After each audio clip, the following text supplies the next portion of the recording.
Vice President Robredo commits to make the country's war against drugs a lot more humane. She says the first step is to look at the drug problem as a public health issue and not just an issue of criminality. Marian Enriquez with the details.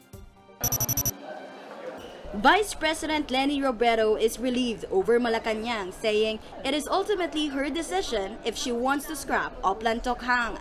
Robredo proposed to let the controversial program go to make way for other strategies in fighting illegal drugs, which does not involve killing of drug suspects. The palace said it was open to scrapping Tokhang if Robredo had a better way to stamp out illegal drugs.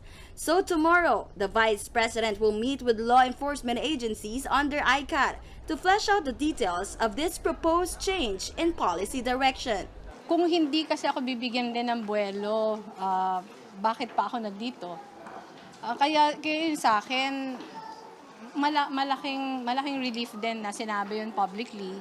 Yun yung nakikita kong isa sa mga policy directions. Pero wala pa siyang detalye kasi yung meeting ko with the law enforcement cluster sa Thursday pa lang. Robredo says it makes more sense to allow law enforcement agents to come up with a new concept for a program that will replace Oplan Tokhang. Mahirap yung parang dikta lang tayo ng dikta. Mas mabuti dahil yung ICAD is a parang collegial body na iba-ibang mga organisasyon yung kasama. Mas mabuting nabibigyan yung boses ng lahat. Aside from setting up weekly meetings with the various clusters of ICAD, Robredo says she is also brainstorming with other organizations and civil society advocates who have had experience with the war on drugs. Kasi gusto nating itama. Gusto natin maging evidence-based. Gusto natin na matatake into consideration yung lahat na lessons na nakuha ng ibang mga bansa. It should be evidence-based. We don't have to, we don't have to make chamba about how to do it. Because there are a lot of literature already, a lot of best practices. And it should be data-driven also. It's not yet clear what path Robredo will take in dealing with illegal drugs moving forward. But one thing's for sure, she wants a shift in the program's view of illegal drug use, from being a mere crime to a public health issue. Earlier, Robredo said drug dependence should be cured. To be able to win this fight, a more public health approach should be the route that we should take.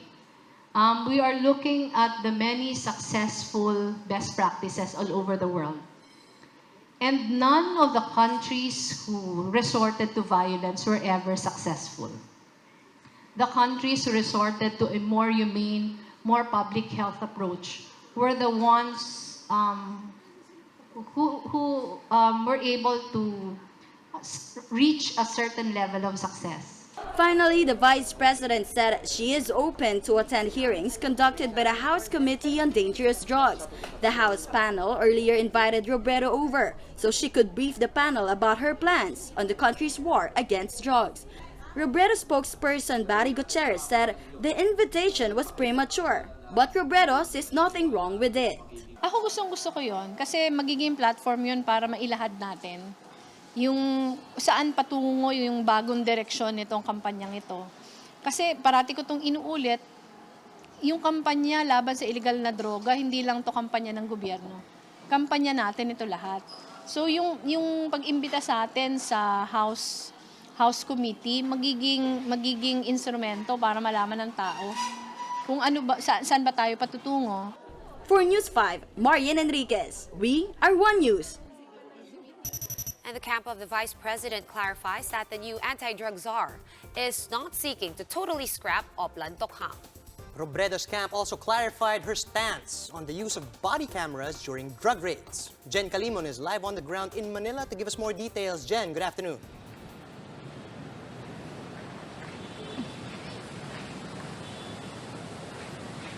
Charles and Sean, we are here in Manila where the camp of Vice President Leni Robredo revealed some of their plans in solving the drug menace as the co-chair of the Interagency Committee on Anti-Illegal Drugs or ICAD.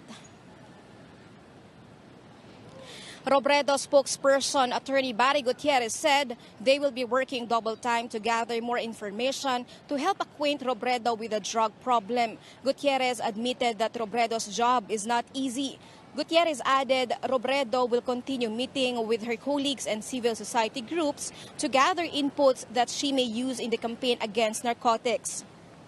Gutierrez also said that officials from the UN Office on Drugs and Crime offer their help to Robredo. Robredo met with them on Monday. She's also met with officials from the U.S. Embassy this morning.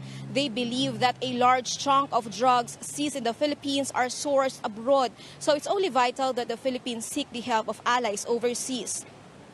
Robredo has already submitted initial reports to President Duterte, but the contents of the report have not been disclosed yet. They will be submitting a periodic report to the President to update him on the status of the anti-drug campaign. Gutierrez also clarified that Robredo is not keen on totally scrapping the controversial Oplan Tokhang. He said they will just change how it's being done so that Tokhang won't be viewed negatively.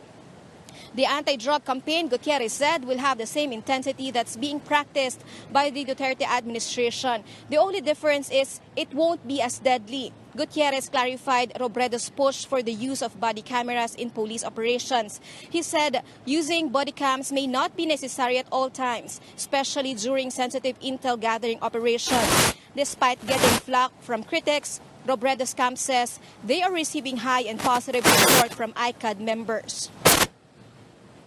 Charles and Sean, there is no let-up for Vice President Robredo when it comes to her new job as anti-drug czar. She will be meeting with different cluster representatives of ICAD and domestic agencies as well in the coming days. Charles and Sean. Thanks so much for that report. Once again, that was Jen Calimon.